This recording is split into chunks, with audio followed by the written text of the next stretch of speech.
ça c'est une crotte de loup. Et donc si on prend par exemple la longueur de tout ça, ça va atteindre à peu près 30 cm. Et là quand on voit les poils qui apparaissent, on sait déjà qu'il a mangé du sanglier.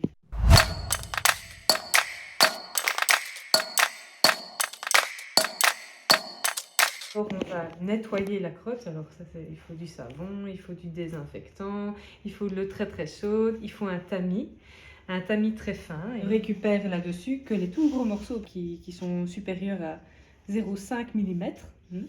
Et donc quand on aura récolté ça, on fera sécher ça. Ici on a un mélange de gros os, on a des gros os et puis on a des poils. Là ici on a surtout en fait des os et un oiseau qui a été consommé en plus d'un mammifère. Là on a aussi beaucoup d'os. Là aussi on en a quelques-uns. Et donc là déjà moi quand je vois ça, la couleur aussi, je sais déjà qu'on a affaire à du cervidé. Donc ça c'est un caillou qui était dans la crotte aussi par exemple. Donc il avale quand même des choses qui sont un peu particulières et nous on aurait un peu du mal à ingurgiter ça. Et avec le microscope on va sélectionner des poils et les poils on va les placarder sur une lame en verre avec du vernis à ongles. Et donc le vernis à ongles va sécher et quand il sera sec on va enlever le poil. Et donc on n'a plus que l'empreinte du poil dans le vernis. Et ça va nous permettre de dire quelle est l'espèce qui a été consommée.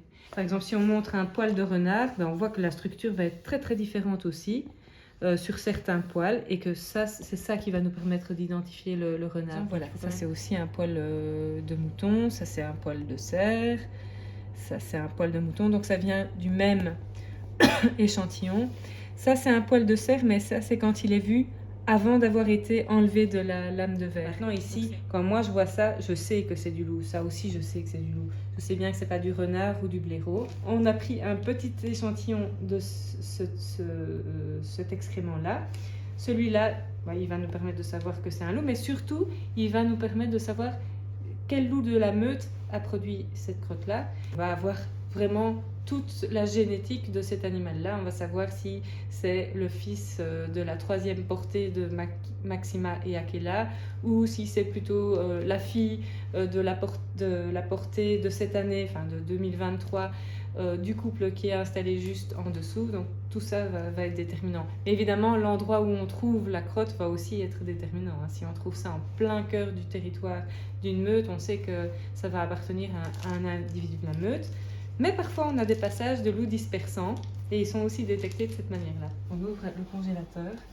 On a toutes les crottes qui sont classées par année, par site, par meute, etc. Donc là, ici, par exemple, c'est tout le matériel qui peut encore apporter des informations, qui a déjà été analysé génétiquement, mais qui peut apporter des informations sur le régime alimentaire.